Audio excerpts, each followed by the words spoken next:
네, 안녕하세요. 김영로 TV의 날짜 이야기입니다. 자, 오늘은 2월 16일이 되겠네요. 자, 2월 16일 날은 어떤 일이 있었을까요?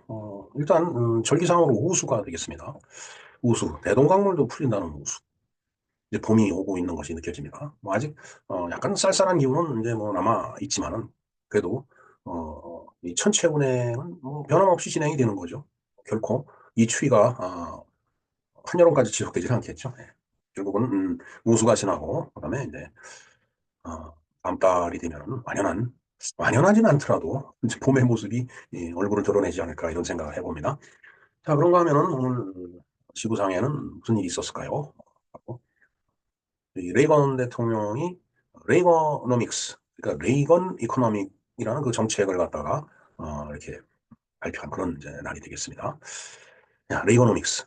그 레이건만의 이제 미국 대통령이죠. 지금은 뭐 이제 유명을 달리했죠. 치매로.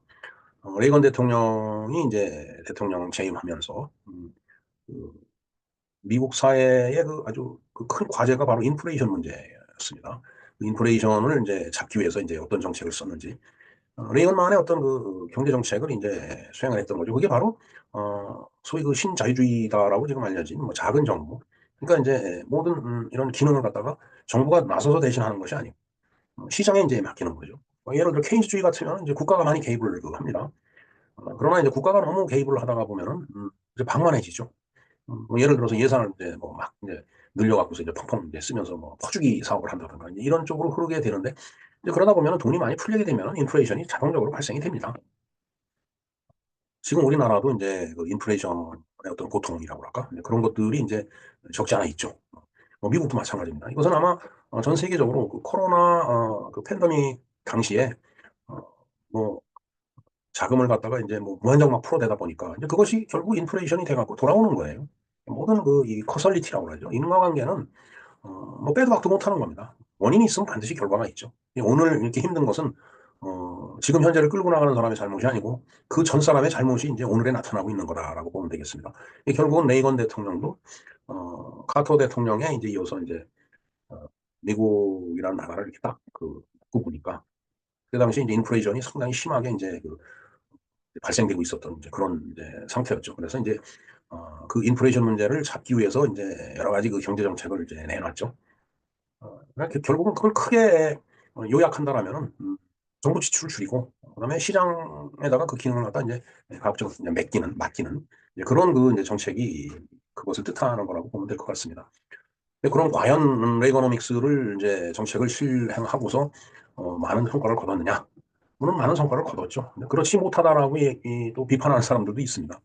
어찌됐든 하나의 정책 그것을 놓고선 뭐 일장일단이 있는 거고 그래서 비판하는 사람도 있고 또 정말 제대로 했다라고 또 동의하는 사람들도 있겠지만은 근데 분명한 것은 어, 이 정부가 비대해져 갖고 흥청망청 예산을 쓴다라면은 어, 그 순간은 뭐 국민들도 좋을는지 모르지만 그게 결국은 나중에 고통으로 되돌아온다라는 거 그것을 잘 알아야 될 것이라고 저는 믿습니다. 네, 지금도 이제 트럼프 대통령이 이제 당선이 됐죠. 트럼프 대통령이 이제 오늘이 2월 18일이니까 얼추 이제 한 달 이제 가까이 1월 20일 날 이제 취임을 했으니까 한 달 가까이 이제 시간이 지나가고 있는데 뭐 여러 가지 그 개혁 정책들을 내놓고 있는 것으로 알고 있습니다. 그 중앙 집권적인 요소를 상당히 이제 그 강조하는데 뭐 그렇다라고 해서 뭐 방만하게 예산을 쓰겠다라는 그런 의미는 아닐 거라고 보고요. 이게 제도라는 게 그렇습니다. 뭐 지방자치 해갖고서 각그 지방자치단체나 그 주정부별로 이제 자기네들이 잘났다라고 여러 가지 또 이제 나름대로 정책을 만들어서 시행을 하잖아요. 근데 이제 일장일단이 있다라고 얘기했듯이 그게 지나치면 방만해지는 겁니다. 아주 뭐 목소리가 다양하다라고 하는 것은 굉장히 좋은 의미 같지만 중구난방이다 이런 뜻이 될 수 있거든요. 또 너무 중앙집권적이면은 일사불란하다라는 말을 들을 수 있을지 몰라도 너무 그 억제적이다 그래서 독재로 그럴 수 있다. 뭐 그렇게 또 해석이 가능합니다. 그래서 이 모든 일이 이렇게 풀었다 조여졌다 풀었다 조여졌다 이걸 갖다 반복하면서 이 지구의 인간의 인류 문명사가 흘러가고 있는 것 같다라고 저는 보고 있습니다. 그렇듯이 레이거노믹스도 그때 당시 이제 한 시대를 갖다가 이제 좀 나름대로 합리적으로 정리를 했다라고 보면 뭐 어느 또 시점이 되면 그게 또 맞지 않는 그런 그 상황이 될 수도 있죠.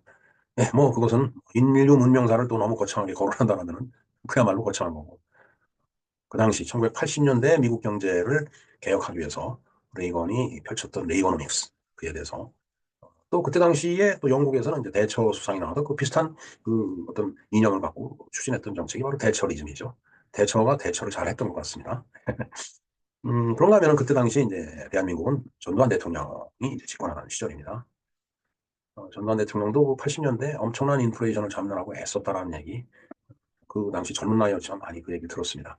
어찌됐든, 레이건 대통령이 취했던 그 정책에 대해서 좀 간략하게 알아보는 그런 시간을 갖도록 하겠습니다. 네, 레이거노믹스에 대해서 한번 알아보겠습니다. 자, 개요를 볼까요? 레이건 행정부의 최대 과제였던 인플레이션 문제는 중앙은행장인 볼커가 선봉장이 되어서 검토를 했다. 자, 인플레이션이 일어나면 참 이제 경제가 엉망이 되죠. 지속적으로, 대폭적으로 인플레이션이 일어나면. 우리나라 1980년대도 마찬가지였었습니다. 그리고 최근에 그 코로나 그 사태 때문에 엄청나게 그 자금을 풀었죠. 이게 다 인플레이션의 요인이고 인플레이션의 직접적인 원인이 되는 겁니다. 근데 그것을 바로잡기 위해서는 상당히 이제 긴축 정책을 써야 되는데, 어, 긴축 정책을 쓰다 보면 예산이 이제 동결되거나 줄어들게 되니까, 경제가 또 이렇게 이제 뭔가 경직되죠. 그러니까 또 괴롭거든요. 사람 사는 거, 그렇지? 물가는 올라가고, 소득은 올라가죠. 그러니까 이제 전부 다 줄여 써야 되고, 그다음에 뭐 먹고 싶은 거 덜 먹어야 되고, 그다음에 아프면은 뭐 병원에 가던 거를 그냥 에이 약만 먹고 버틴다든가, 아니면 돈이 없어서 약만 먹고 버티던 사람들은 에이 뭐 그냥 이대로 살다 죽고 진짜 이런 생각을 하게 되는 거예요. 자, 그래서 레이건 정부가 출범했을 때도 이제 저런 그 커다란 과제를 안고 출범을 했다라는 얘기가 되겠네요. 그래서 이 문제를 바로잡기 위해서 중앙은행장인 볼커한테 이제 뭐 이렇게 뭔가 권한을 준 거겠죠. 그 선봉장에 대해서 좀 검토를 해봐라. 자, 그래 그를 중심으로 한 대책 마련팀은 당시의 인플레이션 억제를 위해서는 무엇보다도 통화 공급을 대폭 줄이고, 예, 공급을 줄여야 되겠죠. 뭐 너무 통화가 이제 팽창이 되고 있으니까 통화 공급을 줄여야 돼요. 통화 공급을 줄이면은 이제 조금 전에도 얘기했지만은 물가는 올라가는데 소득은 줄어들고 돈이 돌질 않으니까 그냥 경직이 되는 거예요. 이 경제 상황이. 그래서 빡빡해지고 점점 힘들어진다라는 얘기가 나오고, 그러니까 이제 국민들의 또 불만이 이제 커져요. 그렇죠? 그러나 그 고통을 견뎌야만이 또 경제가 다시 살아나지. 그런다라고 해갖고서 또 흥청망청 쓰다 보면 이제 걷잡을 수 없는 그런 상태가 된다는 얘기입니다. 자, 그래서 또 통화 공급이 줄어드는 것뿐만 아니라 투자가 또 위축이 되겠죠. 돈을 쓸 수가 없으니까. 그다음에 고금리 정책을 밀고 나가는 것이 최선이라는 결론을 내었다. 금리가 높으면은 어, 그 은행 돈을 막 빌려가지 못하잖아요. 전 같으면 뭐 금리가 낮으면 그냥 막 빌려다가 흥청망청 막 여기저기 투자도 하고 쓰고 그랬는데, 이 금리를 높이다가 보면 역시 그것도 통화 공급을 줄이는 효과가 이제 있는 겁니다. 그리고 금리를 높여놓으면 아무래도 저축이 늘어나지 않을까요? 네. 은행에 돈을 이렇게 집어넣으면은, 빌리면은 뭐 엄청난 이자를 물어야 되니까 빌리는 건 줄어들고, 그래도 금리가 높으면은 뭐 이렇게 저축을 했을 때 거기에 붙는 이자가 이제 많아지니까, 예. 어쨌든 그런 방향으로 이제 경제를 이제 드라이브 한다라는 그런 얘기겠죠. 자, 레이건도 이 위험한 결정을 시행했던 시기에 인플레이션 억제를 확신했고 볼커를 배후에서 적극적으로 지원을 했다. 야, 레이건이 대통령이 되고 나니까 이거 뭐 정말 인플레이션을 억제를 하지 않으면은 이거 나라가 거덜나게 생겼다가 되겠습니다. 뭐 그렇지만 뭐 미국의 달러라고 하는 것은 기축통화이기 때문에 마음대로 찍어내도 되죠. 인플레이션이 그냥 뭐 팽창은 되지만은 뭐 한 대로 찍어내갖고서 뭐 물건 사오면 달러는 뭐 전 세계적으로 나가는 거고, 그런 이점이 있기는 하지만은 그래도 또 그것도 마냥 그렇게 갈 수도 없는 거죠. 그러니까 이제 어 레이건 대통령이 이제 집권을 하면서 이거 뭔가 경제 정책을 아주 심각하게 재검토해 갖고서 정말 엄격하게 관리를 해야 되겠다라고 생각을 했던 거예요. 그걸 지칭해서 레이건 이코노믹스 해갖고 줄여서 레이거노믹스라고 얘기를 하는 겁니다. 실시 이후 미국은 높은 실업률을 겪기도 했다. 뭐 아무래도 투자가 위축되다 보면 사람을 고용할 수가 없으니까 사람 해고를 하게 되죠. 예. 그러니까 시장에다 맡기는 거예요. 저 기능을 갖다가. 뭐 그렇더라고 해서 뭐 국가가 또 실업자들을 고용해 갖고 무슨 뭐 일자리를 이상한 걸 만들어서 준다든가 뭐 그런, 이게 복지 차원에서 어느 정도 이렇게 하는 건 모르지만은 정말 전방위적으로 그런 일을 실시하게 되면은 그 나라는 정말 이제 거덜나가는 거죠, 사실은. 그리고 세금이라고 하는 것도 다 경제 활동을 통해서 들어오는 게 세금인데, 경제가 위축이 되다 보면 세수 수입도 줄어들게 돼 있거든요. 세수가 줄어들면 이제 마구잡이로 사람들을 고용해서 돈을 풀 수도 없는 거고, 또 풀어서도 안 되는 거죠. 왜냐하면 그 위에 설명했던 그런 방향과 그 반대 방향이기 때문에 막 돈을 쓸 수가 없는 거예요. 자, 이런 점에서 레이건은 전임 대통령인 카터보다 결단성이 있었다. 예, 카터 얼마 전에 이제 그가 이제 죽었는데, 참 카터는 우리나라하고는 아주 악연인 대통령이었어요. 저도 기억이 뭐 생생하게 납니다. 박정희 대통령 때 이제 와갖고, 박정희 대통령이 이제 마중을 나가고 했죠. 그런데 이제 뭐 이게 환영식 이런 거를 거치지 않고 바로 김포에 내리자마자 헬기를 타고서 미 8군으로 들어가 버리는. 그 사실 그 외교적으로는 그 있을 수 없는 그런 일을 한 거예요, 카터가. 어, 그러니까 그만큼 이게 물론 그 공식적인 방문이지만은 박정희 대통령이 보기 싫다라는 걸 아주 그 이제 은유적으로 이렇게 표현한 거겠죠. 예? 자, 그러면서 또 그 다음날 만나서 또 뭐 이제 회담을 하고 또 미군 철수하겠느니 뭐니 뭐 인권 얘기하고 하여튼 그래서 그때 굉장히 그 박 대통령하고 뭐 카터하고 사이가 이제 아주 소원하고 소원하다라는 표현 갖고는 안 돼요. 아주 험악했었죠. 이제 그러다가 박정희 대통령도 시해가 되고 그다음에 카터도 실각을 하고 그래서 이제 레이건 대통령이 이제 미국 대통령이 된 겁니다. 이제 민주당에서 공화당으로 이제 정권이 넘어온 거예요. 미국도. 이제 우리나라는 이제 그러면서 이제 파란만장한 그 이제 1980년대가 시작이 되는 겁니다. 그 시기가 딱 그때예요. 서로 맞아요. 한국하고 미국이. 자, 실업자가 증가한다 이거죠. 그러니까 실업자가 증가하면 어떡하나 저 사람들이 날 싫어할 텐데 당연히 싫어하죠. 이제 그러다 보면 마음이 약해지는 거예요. 소위 그 지도자 입장에서 봤을 때는. 근데 이제 카터는 이제 우물쭈물했는데 레이건은 결단성 있게 이제 처분했다는 얘기예요. 증가대도 할 수 없다 이거죠. 네? 그렇지 않으면은 뭐 나라 전체가 거덜이 나니까. 자, 또 하나의 예는 1981년 8월에 임금 인상을 요구하는 1만 1천여 명의 항공 관제사들이 노동법상 파업을 할 수 없게 되어 있는 규정을 무시하고 불법 파업에 들어갔을 때 이들을 과감하게 해고한 것. 저도 기억이 납니다. 그때 레이건 대단한 사람이라고 그랬어요. 레이건은 큰 바위 얼굴에는 그 세계 지질 안 있지만은 레이건 대통령 그만큼 위대한 대통령입니다. 소련을 붕괴시킨 그런 아주 여러 가지 측면에서 보면은 상당히 그 업적이 많은 대통령이에요. 그리고 음, 조금 뭐 이런 얘기 하기는 이르지만 제가 봤을 때는 지금 트럼프 대통령도 그 반열에 들어갈 그런 대통령이라고 저는 봅니다. 물론 뭐 그렇지 않은 생각을 많이 하는 사람도 있겠죠. 나중에 보도록 하겠습니다. 그건. 자, 그때 1만 1천 명의 항공관제사 전부 폐거해버렸어요. 그때. 이거 정말 쉽게 할 수 있는 일이 아닙니다.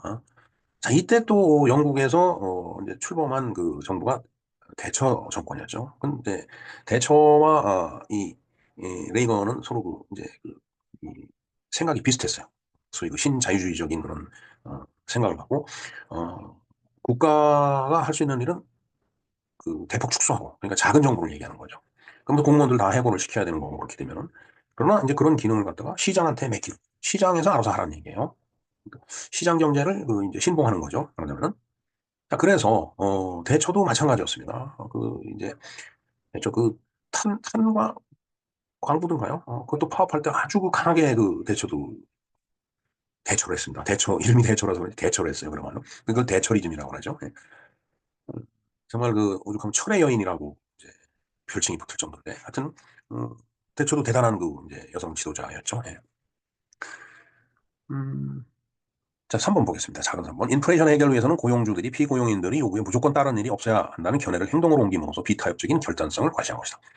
그러니까 사실은 그 이제 노조, 우리나라도 마찬가지입니다. 상황은 노조가 뭐 이제 요구사항을 막 이제 지시를 하면서 이제 아주 강하게 파업을 하고 막 이러면 사실 고용주 입장에서 보면은 그이 피고용인들의 요구 정말 휘둘리죠. 이제 그러다 보면은 이제 어쩔 수 없이 끌려가는 경우가 생기고 이제 그런 것을 갖다 과감하게 잘라버린 게 바로 이제 레이건 대통령이다라는 얘기예요. 자, 그 결과 10여 년이 지나야 회복될 것으로 예상되었던 인플레이션율이 집권 3년 만인 1983년에 4.1%로 내려갔다. 네, 레이건 대통령이 재선까지 했죠. 그러니까 8년 이제 집권을 했는데 그 80년에 대통령이 되고 3년 만에 83년에 인플레이션 그 증가율이 4.1%로 내려갔다. 이건 상당히 그 이제 획기적인 그 이제 정책의 성공이다라고 보여집니다. 자, 이것은 우리나라의 이 동시기에 우리나라에서도 전두환 대통령도 마찬가지예요. 예. 전두환 대통령도 저런 그 정책을 써갖고서 우리나라 인플레이션을 그 이제 확실하게 잡았던 이제 그런 그 이제 성과를 이룬 대통령이죠. 자, 누가 뭐래도 레이건의 판단력과 결단성의 승리임이 명백했다. 이를 바탕으로 물가는 안정되고 경제는 지속적인 성장을 이루었다. 그러니까 우리가 구조조정이라는 말도 많이 쓰지만 저렇게 구조조정을 해야지 기업도 정부도 몸이 가벼워지죠. 이제 그러다 보면 그다음부터 하는 일들이 상당히 그 이제 성과를 내게 돼요. 그러니까 오히려 성장 속도가 더 빠르진다는 얘기죠. 그냥 이런저런 군더더기 살을 몸에 잔뜩 붙이고서 움직이려면은 힘들죠. 그리고 또 질병이 발생되게 돼 있습니다. 이 사회 현상도 똑같아요. 인간의 몸하고 똑같다라고 보면 되겠습니다. 자, 당시 우리나라도 유사한 상황이었고, 전두환 전 대통령의 정책이 바로, 정책도 바로 유사했었다라는 얘기예요. 언젠가 기회가 되면은 전두환 대통령 회고록, 제가 읽은 회고록을 한번 정리를 한번 해갖고서, 얄팍한 내용이 됐는지 모르지만, 제가 한번 영상을 만들어 보도록 하겠습니다. 자, 레이건의 완강한 고집은 감세 정책에도 적용이 되었다. 그는 집권하면서 레이거노믹스를 들고 나왔다. 즉, 레이건 이코노믹스라는 얘기예요. 우리가 일본에도 아베노믹스라는 게 있었죠. 아베도 이제 암살을 당했지만, 어, 아베도 나름대로 어떤 그 이제 경제 정책을 이제 썼는데, 아베도 굉장히 그 힘든 시기에 이제 두 번인가 수상을 했죠. 네. 코로나 시기였던 걸로 좀 기억이 되는데, 정말 이제 오죽 일본 경제는 어떻게 좀 살려보려고 뭐 했으면 아베노믹스라는 말이 붙었을까 하는 생각이 듭니다. 자, 일본 경제가 80년대만 하더라도 상당히 그 이제 활성화돼 있었고, 제 기억으로는 그때 어떤 그 사업 기획을 하는데, 일본의 경제 규모를 이렇게 보니까 거의 유럽 경제하고 거의 맞먹을 정도로 일본 경제가 컸었습니다. 지금은 이제 그렇지가 않죠. 그 정도로 그 일본 경제가 이제 어마어마하게 그 이제 성장을 하거든 그런 시기가 80년대인데, 그리고 플라자 합의 이후에 이제 일본이 뭐 잃어버린 10년 얘기하든 잃어버린 20년 얘기하고, 그다음 잃어버린 30년 이렇게 얘기를 해서 일본 경제도 상당히 어려운 걸로 지금 알고 있습니다. 저는 지금이 우리가 사실은 일본을 이렇게 따라잡을 수 있는 그런 좋은 기회라고 보여집니다. 제가 뭐 경제학자가 아니기 때문에 이걸 구체적으로 뭐 이렇게 저렇게 설명을 못하지만 그냥 느낌이 그래요. 필링이. 그런데 이게 이 나라 꼴이 이래서 되겠나 하는 생각이 드는 겁니다. 탄핵을 1년이 아니라 그 윤석열 대통령이 정치권 아니고 29번씩 탄핵을 시키는 이런 이렇게 정신이 그냥 엉망진창인데 이게 나라가 제대로 굴러가는 생각이 들어요. 지금 솔직한 얘기가. 예, 그거 뭐 조금 다른 얘기니까 여기서 이제 각성하고. 자, 그다음에 레이거노믹스를 들고 나왔는데 시민들이 소득세를 줄여 경제를 활성화하겠다는 그 이제 신념이 그 레이건의 그 정책이었어요. 감세. 그러니까 소득세를 줄여준다. 세금을 많이 안 걷겠다는 얘기죠. 왜? 작은 정부를 지향했기 때문에 이게 가능한 거예요. 예를 들어서 아주 커다란 정부를 운영하려면 세금이 많이 필요하죠. 그럼 세금은 소득세를 많이 걷어야 되겠죠. 그러나 레이건은 어, 작은 정부를 지향하면서 많은 부분을 이제 뭐 민간 쪽의 그 시장에다가 맡기는 그런 정책을 하다 보니까 오히려 소득세를 줄여줄 수 있었다는 얘기죠. 그렇게 되면 서민 경제는 다시 활성화가 되겠죠. 왜? 세금이 줄어드니까. 세금을 많이 받는 게 반드시 좋은 건 아닙니다.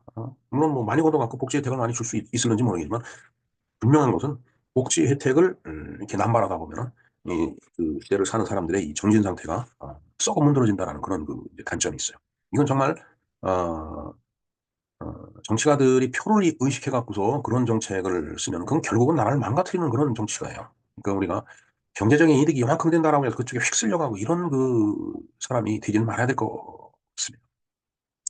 그걸 정치적으로 표현하면 이제 중도라고 표현하는데 중도가 중용의 도리를 지키는 아주 이 뭔가 그 균형 감각 있는 그런 삶을 사는 사람들이 중도가 아니에요. 그냥 가운데 있는 물이에요. 중도. 물이 도자입니다. 중도가.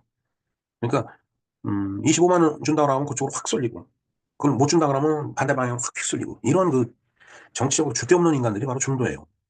이게 좋게 표현하면 중산층이라고 얘기를 할는지 모르겠지만 나쁘게 표현하면 개돼지라는 표현이 가능하다는 게 바로 그 얘기입니다. 그래서 너무 그돈 몇 푼에 일희일비하는 그런 사람이 되지 않기를 우리가 다 같이 노력을 해야 되겠다는 말씀을 드립니다.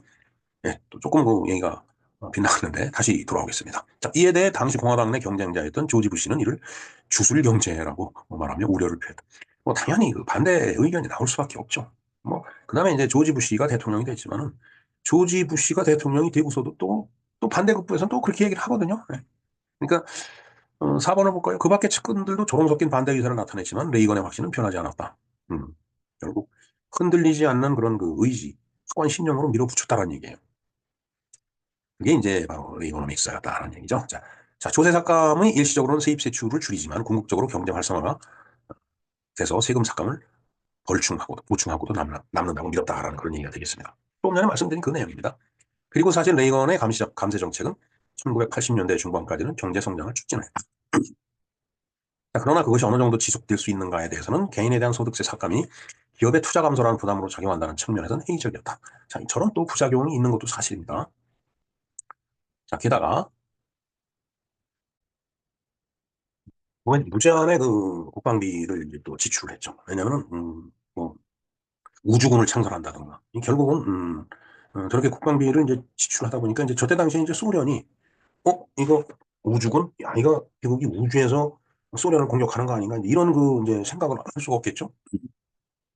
그러니까 이제 소련도 같이 군비 증강을 한 거예요. 그러다가 소련은 그러다가 망가진 겁니다. 쉽게 얘기해갖고. 물론 여러 가지 요인이 있지만은 그것도 하나의 요인이 됐고 그로 인해서 소련이 붕괴가 됐기 때문에 레이건이 정말 위대한 지도자 반열에 올라가는 그런 이제 하나의 단초가 됐다라고 볼 수 있겠죠.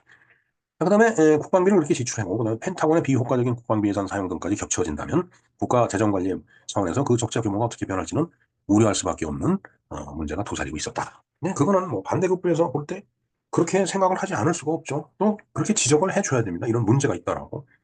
그럼 제 생각에는 그래요. 레이건 대통령이 저런 얘기를 듣고 야 막무가내로 뭐 이러진 않았을 거고 야 저런 문제점에 지적이 있으니까 그런 문제점은 우리가 적극적으로 그다음에 최대한 보완을 해나가면서 이 정책을 끌고 나가자 라고 참모들한테 지시를 했을 것 같아요. 그래서 13번에 보면 결국 정책이 성공을 했다라는 얘기죠. 네.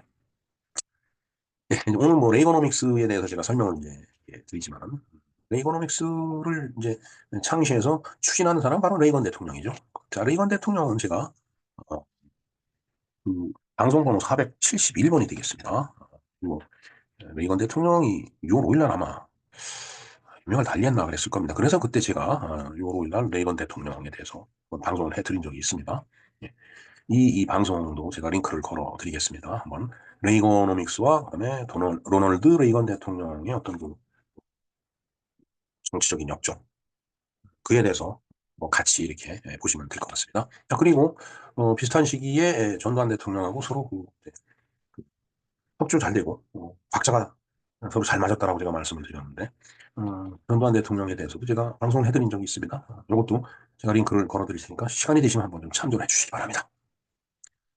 자, 뭐 아까 말씀드린 내용인데 자, 우리도 박정희 대통령이 쌓아놓은 경제의 반성구에서 1979년, 80년 국가적 위기를 딛고 자, 이때가 11.6, 12, 12, 5.17, 5.18 막 이렇게 뭐 서울에 보면 해갖고 난리가 났었던 그런 해였죠.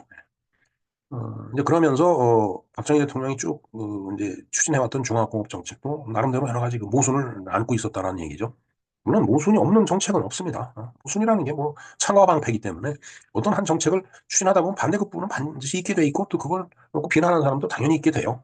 근데 하여튼 그러한 여러 가지 어려움을 그냥 그 뭐라 그럴까 제압을 해가면서 박정희 대통령이 이제 중화공업을 쭉 추진해 왔는데 그것이 이제 박정희 대통령이 시해가 되면서 모든 게 흐트러져 버리죠. 그러니까 이제 모든 문제점이 다 이제 표면화되는데 이때 수습을 그래도 전두환 대통령이 잘했다라고 저는 지금에 와서 평가를 합니다. 뭐 예를 들어서 그런 국가적인 위기 상황에서 최기화 대통령이 계속 집권했다. 글쎄요, 뭐 역사의 가정은 필요 없지만은 어떻게 됐을는지 알 수가 없습니다. 그리고 그때 지금 신군부라고 지칭이 되지만은 사실 이 군부라는 말 표현이 적당하지 않다고 봅니다. 뭐 군복을 입고 뭐 총을 휴대하고서 정부 기관에 들어가서 일을 한 것도 아니고 전부 군복을 벗고 그다음에 대한민국 헌법이 정한 그 절차에 따라서 출마를 해서 대통령으로 선출돼 갖고서 정권을 잡고 일을 했기 때문에 저는 군부라는 표현이 군부 독재라는 표현이 저는 절대적으로 틀리다고 주장을 합니다. 그래서 뭐 그런 면에서 우리 구독자께서도 한번 생각을 좀 다시 해 주실 필요가 있다는 말씀을 좀 드립니다. 어찌됐든 80년대에 엄청난 국가적인 위기였었는데 그 위기를 잘 수습하고 우리나라 경제가 상당히 크게 발전하는 그런 시기를 맞이했죠. 80년대. 정말 저 때는 대학을 졸업하면 취업 원서가 뭐 한 10장, 20장씩 와가고 다 써서 보내면 다 합격되는 그런 이 시기였어요. 그렇게 경제가 확장되던 시기였습니다.